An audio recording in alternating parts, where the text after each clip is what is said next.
네. 보궐선거 토론회를 통해서라든가 아니면 우편으로 도착한 공범을 통해서 후보들의 공약 확인해 볼 수는 있겠습니다만 구체적인 내용 알기 쉽지 않고요. 또 정말 가능한 것인지 의문이 들기도 합니다. 이번에 여러 단체들, 시민단체들이 모여서 서울시장 후보들의 공약, 특히 부동산 쪽을 검증했다고 하는데요. 한국도시연구소 최은영 소장 연결해서 좀 내용 들어보도록 하겠습니다. 안녕하십니까? 네, 안녕하세요. 예.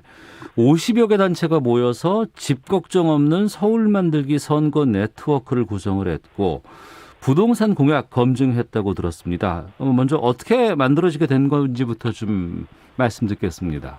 네, 서울시장 후보들의 공약이 집 걱정 없는 서울 만들기라는 관점에서 보면 어떤 내용과 특징을 가지고 있는지를 시민들께 알려드리기 위해서 종교 시민단체가 네트워크를 구성하게 되었습니다. 네.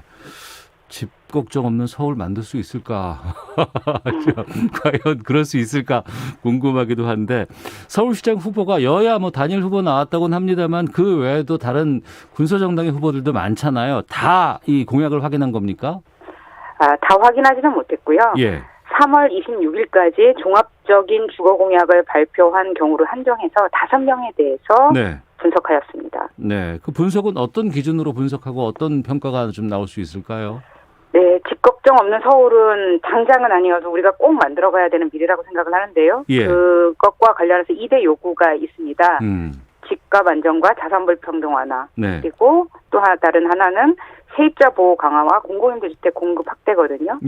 이러한 요구를 중심으로 평가를 하였습니다. 네. 그러면 집값 안정이라든가 세입자 보호 차원에서 다 훑어보니까 공약들 총평을 좀 먼저 해주신다면은요. 총평은 이제 전반적으로 매우 좀 실망스럽다고 말할 수밖에 없을 것 같은데요. 예. 박영선 후보 같은 경우에는 현황과 문제점 제시도 없이 그 공약이 제시되고 있어서 집권 여당의 서울시장 후보라는 가 맞는지가 의심스러울 정도로 좀 대체적으로 부실하다라고 평가할 수 있겠습니다. 네. 그럼 한 분 한 분씩 좀 다시 좀 챙겨볼게요. 앞서서 부실하다라고 서울 시장 후보인 더불어민주당의 박영선 후보 말씀해 주셨는데 구체적인 박영선 후보의 부동산 공약이 무엇인지 또 어떤 부분에서 부실하다고 평가하셨는지요? 네. 그 박영선 후보의 가장 중요한 공약은 30만 호의 공공주택을 공급하겠다고 하는 것이거든요. 예. 근데 이게 30만 호의 공공주택 중에서 공공자가라는, 그러니까 분양 형태의 주택이 몇 호인지, 그다음에 공공임대주택은 몇 호인지, 이런 것들도 구체적으로 제시되어 있지 않고요. 그다음에 이걸 그러면 30만 호로 어떻게 현실화할 수 있을지에 관한 구체적인 예상 계획 등이 전혀 제시되고 있지 않아서 부실하다는 평가를 내릴 수밖에 없었습니다. 그 30만 호의 공공주택을 만든다고 약속은 하는데 공공주택은 그러면 공공에서 집을 지어주고 하지만 내가 이 공공주택에 자가로 들어가서 살 수 있는 것인지 아니면은 10년 장기 임대로 사는 것인지 아니면 땅은 서울시가 갖고 있고 아니면은 그 건물만 내가 소유할 수 있는지 이런 여러 가지의 공공주택의 방식이 있는데 여기에 대한 게 전혀 드러나지 않고 있는 거군요. 네네, 그렇습니다. 네, 구체적으로 제시해야 될 것들이 없이 30만 호 공급이라고 하니 이걸 이제 계획이라는 건 구체적인 실행 계획이 있어야 이제 실천할 수 있는 것인데 그 실행될 것인가 이것이 굉장히 좀 의심스러운 측면이 있는 거죠. 공약집 따져봐도 이런 내용들이 안 나오던가요? 네, 저희도 그래서 여러 번 저희가 파악하고 있는 바로는 공식적인 자료를 통해서는 찾을 수가 없었습니다. 그러니 30만 호라는 이 숫자도 좀 상당히 어마어마한 숫자인데 구체적인 실행 계획들이 없는 거군요. 네, 그렇습니다. 국민의힘 오세훈 후보는 어떻습니까? 오세훈 후보는 최근 용산 참사 관련한 오세훈 후보의 인식이 문제가 되고 있는데요. 네네.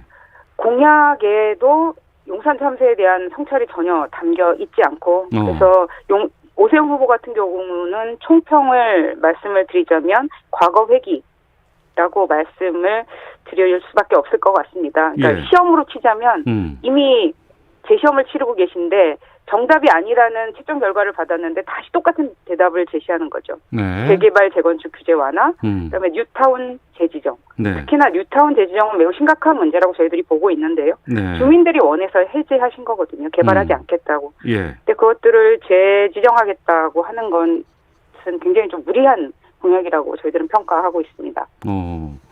그러면 유력한 여야 후보 모두 이 부동산 관련돼서 공약에 대해서 허점도 많고 또 어떻게 네. 하겠다는 것인지 네. 과거에 하겠다고 하다가 안 된 것들을 다시 좀 끄집어낸다든지 이런 문제점들이 좀 드러나고 있네요. 네, 그렇다고 봐야 될 것 같습니다. 오세훈 후보 같은 경우도 이제 좀 구체적으로 뜯어보면 예상 계획이 있는 줄 알았거든요, 처음에. 근데 없는 것과 마찬가지더라고요. 예. 그러니까 한 70조가 들어갈 것이라고 생각이 돼요. 그러니까 그 제시하고 있는 공약 중에 하나가 이제 그 시프트, 기존의 시프트를 시프트2라고 해서 네. 공생주택이라는 게 있는데 저희가 보기에는 현실적으로 이게 예산이 한 70조 정도는 서울의 아파트가 10억 정도 되잖아요. 예. 그럼 7만 호 공급하려면 70조가 들어갈 건데 이걸 7천억이라고 그러니까 100분의 1로 예산을 계산해 놨더라고요. 그런 점에서 이게 뭐 실현 계획이 있는지와 관련해서 굉장히 좀 의심스러운 측면이 있는 거죠. 70조하고 7천억은 차이가 어마어마하게 크게 나는데요.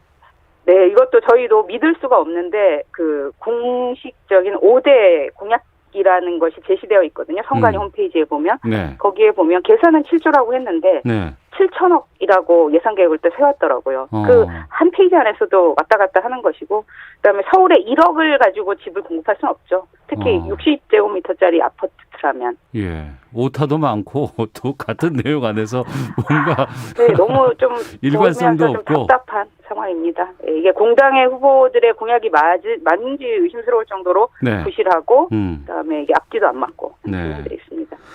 앞서서 5명의 후보에 대한 공약을 찾아봤다고 하셨는데 그러면 네.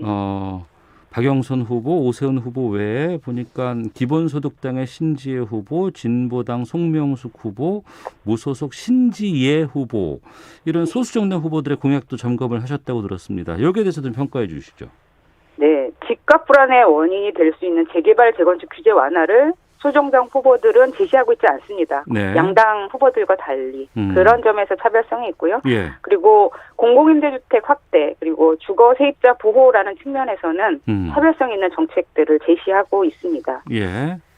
다만 이제 집값 안정이나 자선 불평등 완화를 위한 구체적인 공약을 찾아보기 힘들고 이게 실현 가능성이라는 측면에서는 높은 점수를 주기 어려운 것도 사실입니다. 네. 근데 아무리 잘 포장해놓고 잘 계획을 세웠다고 해도 중요한 건 실현 가능성 아닐까요? 네, 저희는 뭐 그런 점에서 여야 후보 다 문제가 있다고 보고 있습니다. 이게 말로 하는 거는 누구나 할 수 있잖아요. 100만 채 그렇죠. 공급도 할 수 있지만 30만 공급도 말로는 쉽지만 그게 서울에서 30만 공급을 하는 건 보통 일, 그러니까 거의 불가능에 가까운 일이라고 보고 있습니다. 특히 5년간에는. 그리고 그렇게 빨리 개발을 하다 보면 여러 가지 문제가 발생을 하거든요. 네. 집값이 다시 상승할 수 있고 그럼 이게 지금 보통 재개발 재건축은 전면 철거형 개발이다 보니까 나가야 되잖아요. 기존에 살고 계시던 분들이. 그렇죠. 그러다 보면은 전월세 문제가 매우 심각해질 수도 있고 이게 특히 서울은 세입자들이 많은 60%가 세입자의 도시거든요. 네. 그런 면에서 세입자를 고려한 공약들이 많이 나오지 않았다는 측면에서도 매우 우려할 점이 있습니다. 게다가 이번에 보궐선거라 1년 임기잖아요. 네, 그래서 1년이 아니라고 계획들을 지금 공약들을 5년으로 공약들을 내세우고 계신 것 같습니다. 그리고 이게 마치 서울시장 선거가 아니라 대통령 선거인 것처럼 이게 서울시장의 권한인지 그 중앙정부의 권한인지에 대한 고민도 없는 공약들도 많이 있고요. 그러니까 뭐 세금 관련된 공약들은 대부분 그렇죠. 세금은 서울시장의 권한이 아니고 국회 입법권이 있는 거잖아요. 그런 측면에서 권한을 넘어서는 공약들도 좀 너무 많이 지시는 것도 문제라고 생각합니다. 50여 개 단체가 모여서 집 걱정 없는 서울 만들기 이거에 대한 검증을 했는데 지금 좋은 소리 하나도 안 해주셨어요. 지금 네. 그러면 좀 그럼에도 아주 박하게 보더라도 좀 그래도 이런 건 좀 괜찮더라 아니면 이건 좀 나름 긍정적으로 평가할 만하다 싶었던 게 있습니까? 네, 있습니다. 아이고 다행입니다. 예.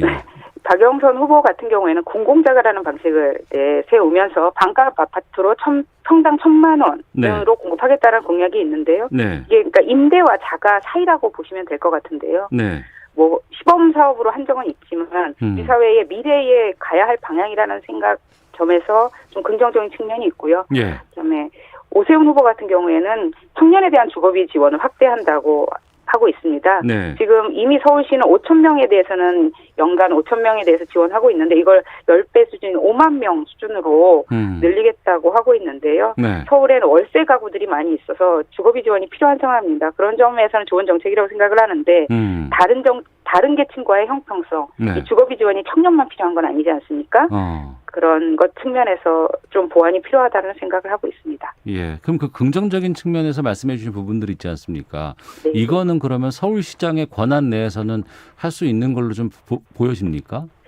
네, 그렇게 평가하고 있습니다. 뭐 공공자가 같은 경우에도 예. 이것의 계획을 짜는 건 당연히 서울시장의 권한이고요. 네. 오세훈 후보의 주거비 지원은 서울시장의 의지만 있으면 예산이 수반되면 되는 문제니까요. 네. 할 수 있는 일이라고 생각합니다. 네. 이번 보궐선거 앞두고 상당히 좀 민심이 요동치는 이유가 이 부동산 정책에 대한 여당의 실패 아니면 정부의 실패 아니면 LH 투기 의혹과 관련해서 상당히 좀 이렇게 분노가 많은 시점에서 이 선거가 치러지거든요. 게다가 이 와중에 부동산 정책을 함에 있어서 이걸 공공이 해야 되느냐. 아니다. 이거 차라리 민간으로 돌려야 한다. 공공도 보니까 공공의 가치를 제대로 지키지 못하고 있지 않느냐라는 지적들 상당히 많은데 이 부분은 어떻게 보고 계세요? 민간 조합이 주도하는 재개발 재건축의 물리적 환경을 개선한다는 긍정적인 측면은 있지만 부정적인 측면도 굉장히 많거든요. 집값 상승을 유발하고 그다음에 조합 비리, 건설사의 횡포, 주민 갈등 등이 부정적인 측면도 많아서 네. 뭐 공공이냐 민간이냐가 어디가 답은 아니지만 저희가 민간 주도의 재개발 재건축이 대부분인데 네. 그것 자체의 문제를 해결하는 제3의 길을 만들어져야 하는 그런 상황인 것도 분명하다고 생각하고 있고요. 그래서 이제 원래 사실은 지금 재개발 재건축에 관련해서는 수용권을 민간에게 주는 방식이었거든요. 지금까지는? 네네. 수용, 그러니까 75%가 동의하면 25%에 대해서는 수용을 하는 방식이었단 말이에요. 예. 그 과정에서 많은 문제점이 발생을 해요. 세입자 대책도 없고. 예. 근데 이 부분은 수용권이라는 매우 막강한 재산권을, 타인의 재산권을 침해하는 권한은 공공에게 있는 것이 원칙적으로 맞다고 생각합니다. 네. 공공이 책임 있게 개발을 해야 되는 거죠. 뭐 언론을 통해서 부동산 정책에 대한 발표가 나온다거나 아니면 부동산 정책의 이면에서의 드러나는 문제점들이 보도는 되고는 있지만 그렇다고 해서 공공의 문제가 있으니 민간으로 돌아가야 된다. 아니다. 민간도 똑같다. 뭐 이렇게 얘기 나오면은 저희가 어느 쪽에다가 중점을 둬야 될지 솔직히 상당히 좀 혼란스럽거든요. 아무래도 이제 시민단체 쪽에서 이런 부분에 대해서는 많은 좀 이렇게 뭐 정보라든가 의견들이 좀 모여 있는 곳이 아닐까 싶기도 하고. 그러면 말씀을 들어보니까 집 걱정 없는 서울 만들기를 하겠다고는 하지만 정작 이번 보궐선거 통해서는 이 걱정이 없을 수가 없겠네요. 이제는 그러면. 그렇죠. 가장 저희가 요구했던 집값 안정을 시킬 수 있는 공약이냐. 그런 측면에서 미흡하다고 보고요. 예. 그리고 자산 불평등을 완화할 수 있는 공약이 있느냐. 그런 측면에서도 미흡하다고 보고 그다음에 공공임대주택을 저희가 요구하는 건 장기 공공임대주택인데 네네. 이것에 대한 구체적인 방안은 지금 나와 있지 않고 박영선 후보 같은 경우에는 오세훈 후보 같은 경우에는 그런 장기 공공임대주택이라기보다는 시프트라는 형식인데 네. 이것도 이제 예산 계획이라든가 뭐 많은 부분에서 좀 부실하고 실현 가능성이 없다고 보고 있습니다. 그 시프트는 어떤 차이가 있는 거예요? 시프트는 전세로 그 공공임대주택을 공급을 하는데 그러다 보니까 사실 몇 억 정도의 전세 자금을 마련할 수 있는 분이어야 되거든요. 그래서 대상 단체가 그 저소득계층은 대상이 되기 힘든 그런 특징이 있습니다. 네. 그리고 얘가 전세이다 보니까 그 임대 손실, 그러니까 사업 시행 기간에서의 임대 손실도 많은 모형으로 알려져 있습니다. 네. 그러면 이런 공약들은 왜 안 냈을까라는 모범 답안 같은 것들을 좀 제시해 주실 수 있을까요? 어떤 것들이 들어가 있으면 이 공약들은 현실성이 있고 국민들의 어떤 집 걱정에 대해서 보탬이 될 수 있는 그런 정책이라고 판단하십니까? 네. 제일 중요한 정책 중에 하나가 사실은 서울은 세입자의 도시이기 때문에 세입자 관련되는 정책이 나와야 된다고 보는데요. 네. 그 주택임대차보호법이 지금 계약기간이 4년으로 늘었고 그다음에 임대료 규제가 5%로 되어 있지만 이 부분과 관련해서 서울시장의 권한이 막강해졌거든요. 네, 서울시장은 5%보다 더 임대료를 낮출 수도 있고요. 그리고 이 지금 법이 작년에 아직 1년이 안 됐지 않았습니까? 예. 얘가 정착하는 과정에서 여러 가지 문제점들이 발생하고 있는데 이것들을 어떻게 보장할 것인가 세입자의 주거권을 네. 네, 이런 행정, 임대차 행정이라고 하는데 임대차 행정에 관한 서울시가 어떻게 하겠다라는 것들이 좀 제시되어야 했다고 생각합니다. 이번에 서울시장만 하신 거고 부산 쪽이라든가 다른 쪽은 안 하신 거죠 아직? 네, 그렇습니다. 저희는 서울을 대상으로 정책 평가를 하였습니다. 네. 토론회 보면 다 이분 말이 맞는 것 같고 또 토론회 보고 있으면 저쪽 말은 다 못 믿을 것 같고 막 이렇습니다. 좀 후보들의 정책을 좀 구체적으로 알아야 하고 또 공보물을 보더라도 다들 장밋빛 이런 공약만 지금 되어 있는데 유권자들이 좀 어떤 것들을 더 챙겨봐야 한다고 보시는지 끝으로 좀 말씀 좀 해주세요. 네, 유권자들께서 그러니까 집 걱정 없는 세상을 만들기 위해서 어느 후보의 공약이 그래도 가까운지에 관해서 좀 정확하게 판단을 하셔서 예. 그 선거에 임해 주셨으면 하는 바람이 있고요. 네. 네. 그리고 또 이제 아까 제가 꼭 필요한 정책과 관련해서 말씀을 못 드린 게 있어서 말씀을 드리고 싶은데요. 예. 지옥고 문제, 서울의 그 지하나 고시원 문제가 매우 심각하거든요. 예. 이 부분들에 관해서도 서울시장들이 공약을 내주시고 그다음에 이런 부분이 그 평가, 시민들의 선거에 대한 평가에 영향을 미쳐 주셨으면 좋겠습니다. 알겠습니다. 우리가 선거 여러 번 치르는데 선거 치를 때마다 느끼는 거지만 그동안에 나왔던 그 수많은 공약들 다 지켰으면 대한민국이 정말 어마어마한 나라가 되고 어마어마한 도시들이 곳곳에 있었어야 되는데 지금 다 안 된다고 하잖아요. 이번에는 좀 이런 것들 좀 막았으면 좋겠다는 생각이 들기도 합니다. 또 바꾸게 할 수 있도록 좀 조치도 필요하겠고요. 알겠습니다. 자, 지금까지 한국도시연구소 최은영 소장과 함께했습니다. 오늘 말씀 고맙습니다. 네, 감사합니다. 예.